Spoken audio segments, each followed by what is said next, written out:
Rural Heritage on RFD TV is brought to you by Rural Heritage Magazine, a bi-monthly magazine featuring articles about farming and logging with draft animal power, small-scale diversified family farming and homesteading, and other aspects of our rich rural heritage.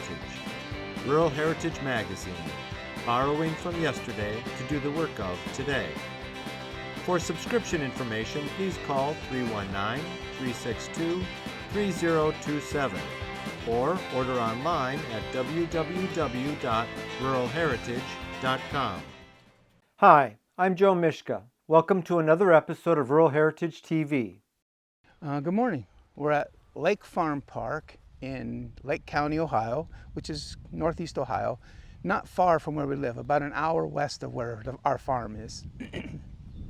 And we partnered with the park. We've done a few things back and forth together. They hold plow days and old-fashioned steam days and different stuff. So we've tried to support them by bringing horses, and my perching horses that we used to have, those guys come. Several of our draft horse, other people in the community, the draft community, come. And so that's what started a kind of a relationship, if you will.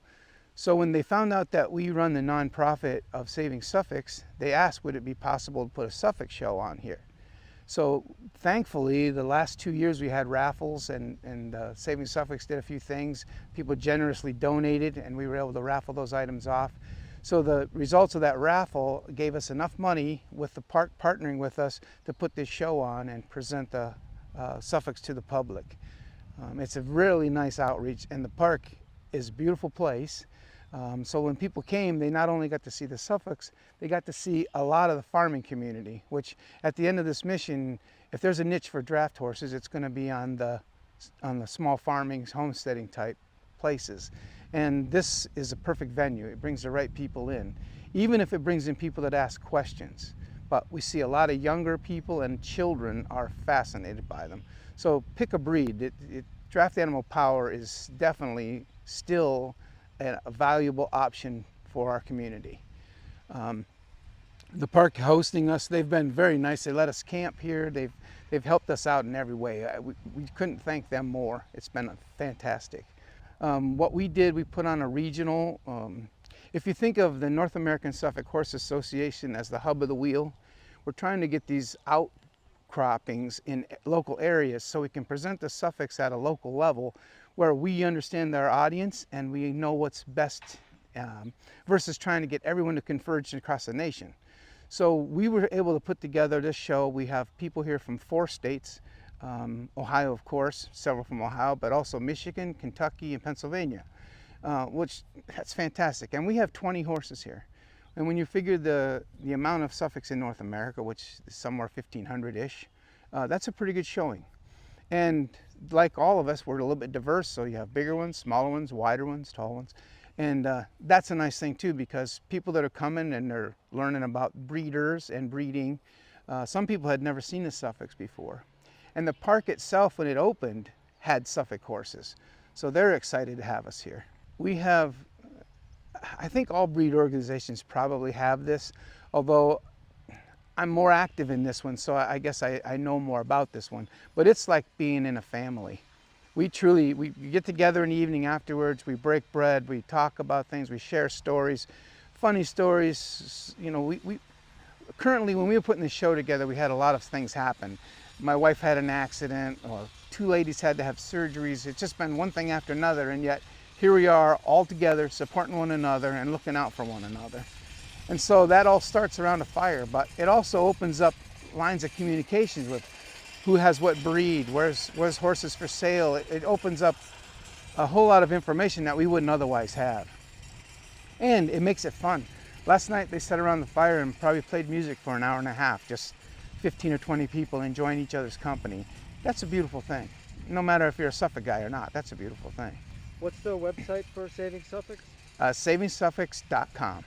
And if somebody wanted to do something to support, they could make a donation on that website. Yes, it's all nonprofit donation. Anything over $100 will send you a tax, so you can take it to your tax man and get the break. And why is it called Saving Suffolk? Oh, it was our idea to name it that because that's exactly what we're trying to do. This breed deserves to be saved. They have earned the right. They're a clean-legged, old-fashioned, good-minded horse. And I am thankful that I own my Perchins first. And I don't have one thing to say bad about the Perchin horse. But if I would have had them, because I had the Suffolks last, I know what I've got. They make it completely fun again. I just can't say they're about born broke. Not that there aren't outlaws in all breeds. I don't mean to say that, but they're clean-legged, they're low maintenance, they're easy keeping, they have lots of heart, lots of stamina. They want to work. And they want to please you. They'll turn themselves inside out. And you need that in most draft animals, but you on your own have done a good bit to save the breed in just the short time that you switched over. How many babies have you had? That's a good question. I think around 8. Currently on our farm we have 12, and we have 2 more babies to hit the ground yet one next week and 1 in 2 weeks. So we're pretty excited about that. And people who have watched this show in the past will remember Hank, your stallion. How's he doing? Hank is doing very well. He has 7 babies on the ground for 2024, and we're looking at 8 to 10 for 2025. We are standing for a few outside registered Suffolk mares. So he's making his mark, and we really like him. He's got a good brain. In the fall, maybe we'll get together and we'll show him off a little bit. He's grown a lot since the last time we met. In today's digital and impersonal age, there's nothing like recording appointments and family events in a calendar hanging on your wall for the whole family to use, then copying them to next year's calendar in December. Our draft horse wall calendars measure 12 by 19 inches, are wire bound to hang flat, and printed on heavy paper with large date squares for recording notes. One calendar costs $17.95. Buy 2 for $32 and save. All calendars are shipped free in the USA. To order yours, call 319-362-3027. Dylan Michael Dollins. I'm from Morley, Missouri, just a couple hours south of St. Louis.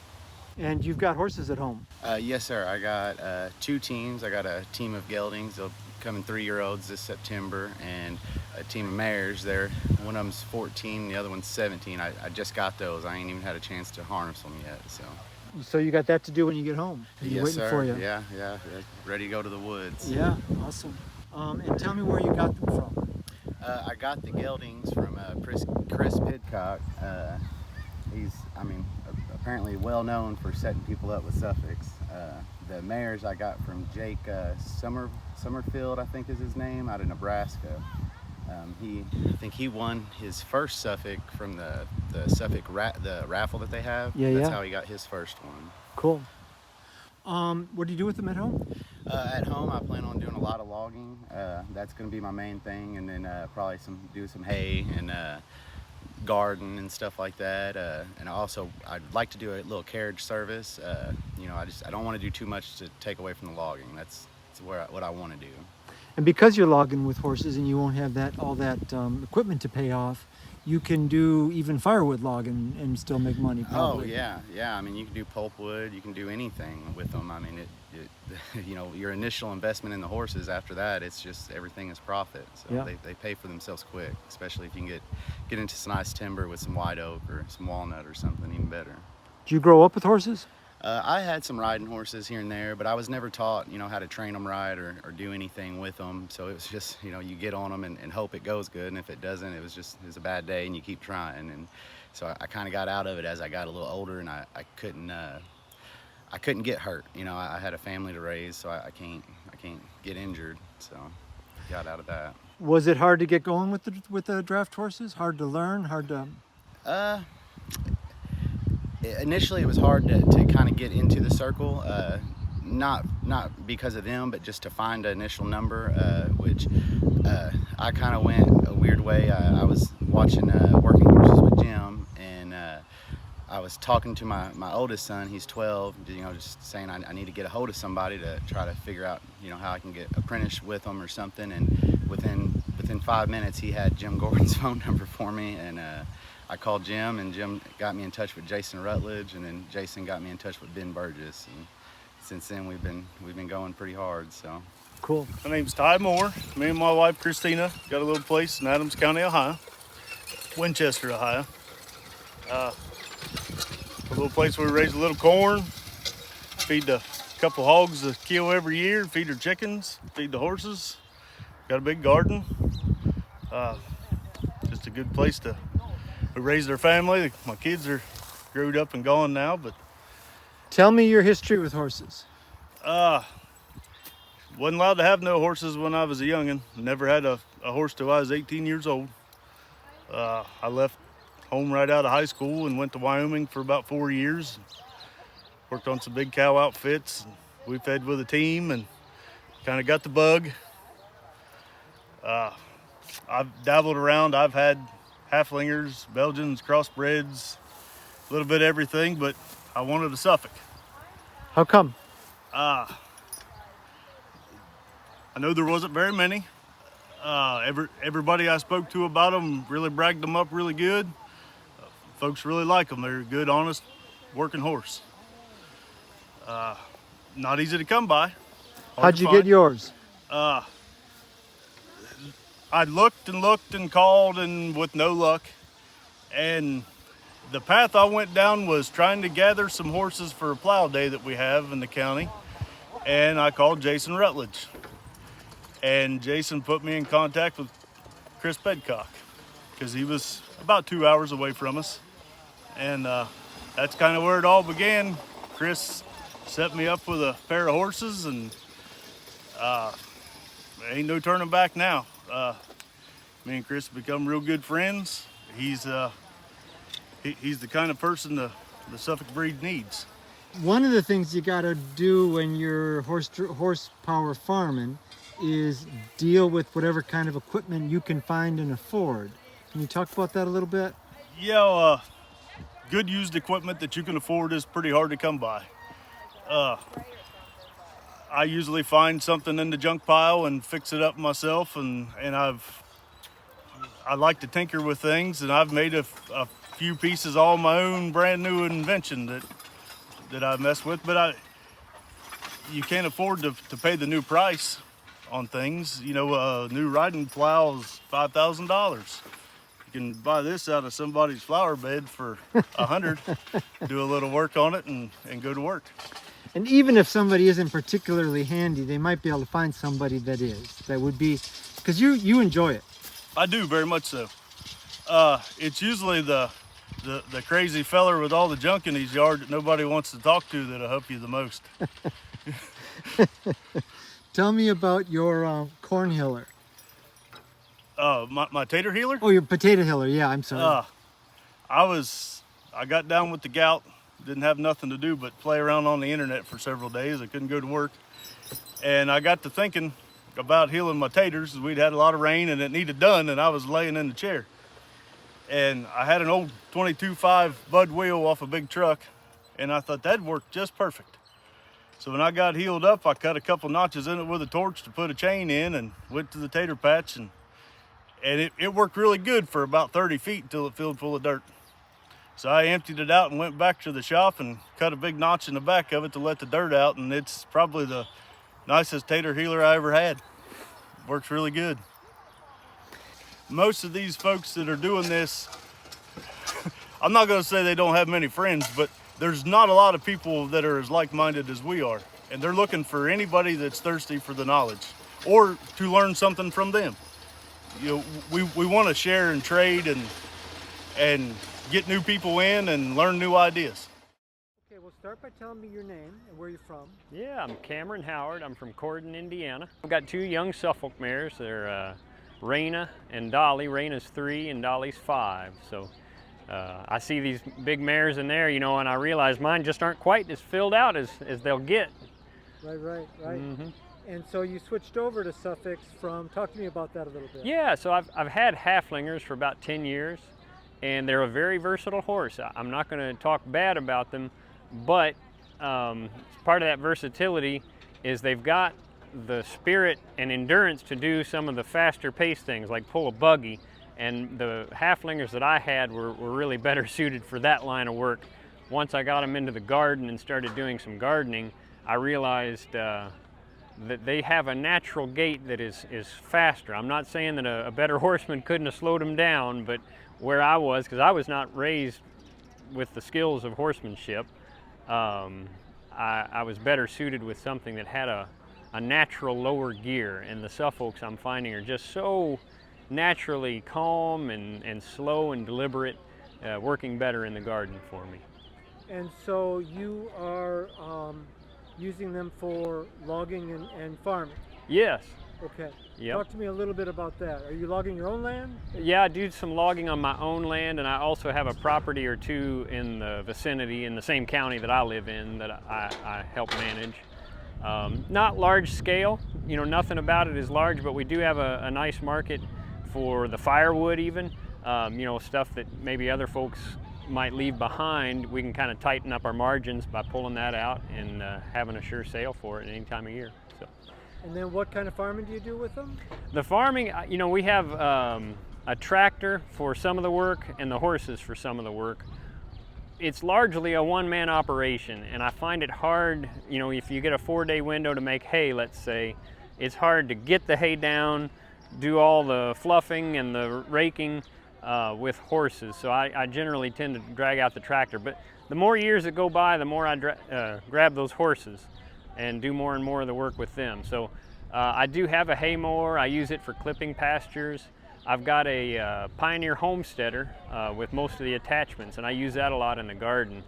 That's a wonderful tool. I highly suggest if you're looking for something that's kind of an all-in-one, you know, they really get a lot done on one price ticket. So you've got the plow, the cultivator, the hiller, the potato. The potato plow, the potato hiller. Yeah. Yeah, let's see, am I leaving anything out? The cultivator straddles a row. Right. But I've ended up doing most of my plowing with a two-way John Deere plow that I picked up in Ohio. Because it is awfully handy to be able to just spin around and come right back on that same furrow and plow the same direction. Right. So. I mean, the homesteader is a terrific tool, but it just isn't the plow that a dedicated plow is. Yes. Particularly in old style. I mean, they are nice. They really suck into the ground. They do, and the homesteader, it was the first plow that I ever used. So people ask me, what do you think about it compared to other plows? I was like, well, I don't know. Now that I've used one that's a dedicated plow, there are advantages for sure, but the homesteader gets the job done. You know, it might not look as pretty and clean on your edges and that sort of thing, but it does a good job. And so what kind of things do you garden? You're gardening for your family? Yes, yeah, we do a little bit of market gardening. I would see at some point in the future that I may take on some sort of a partnership, whether that's an intern or something like that, because I love to grow it and cultivate it. I'm not so good on the marketing end of things, you know, so if somebody wanted to come and help me with those and maybe bring some new spirit into troubleshooting with new ideas, because there are so many new ideas that you can kind of add into these old ideas. For instance, I know an Amish fella, and he spreads annual ryegrass right in his rows, and it suppresses the weeds. That's just an example of some of the newer ideas that are out there. So he harvests the vegetables and the ryegrass remains behind. Yes. It's a cover crop. Yes. Yeah. And the cover crop's already established, so Yeah. you don't have the bare ground. Does he broadcast it then? I think so. I think that's the way he's doing it. Yeah. Okay. Mhm. All right. And so, tell me what kind of a metropolitan market you might be near. Yeah, we're near Louisville, Kentucky. Oh, you are? Okay. Yeah, and really, we're only 20 miles west of Louisville, but most of our market would be in the suburbs on our side of the river in Indiana, like New Albany. We've got a lot of family and community there that are just wonderful people, but they also patronize the farm. So. Yeah, okay, all right, terrific. Yeah, but I might be kind of an example of somebody that shows you it is possible to get into this work without being raised with it. And I mean, you know, the nearest people to me that had horse-powered farms were the Amish, but they were a couple miles away, or a couple hour drive away, and of course you can't email them, you can't call them up on the phone, so I felt pretty isolated. Now luckily I had resources like Lynn Miller and Stephen Leslie, and I read and read and read, but that's not enough by itself. What I was finding is that even when I would read, there's just so many nuances to this work that you can't pick up from the text.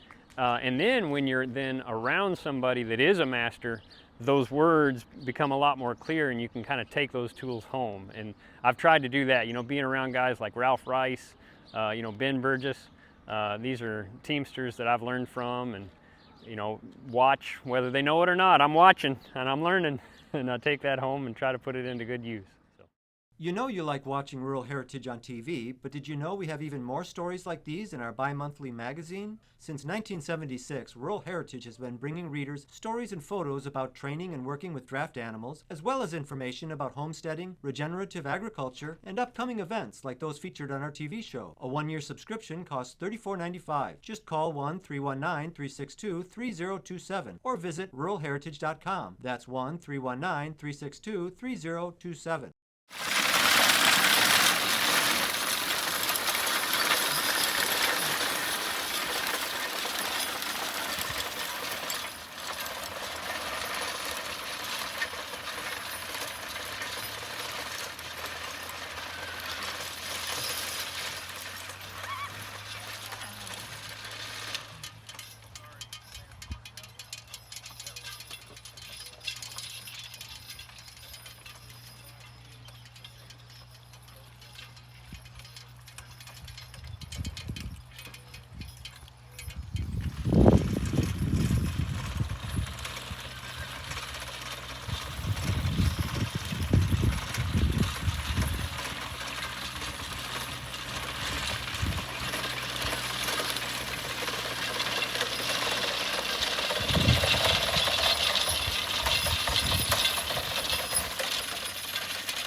This program is available for purchase.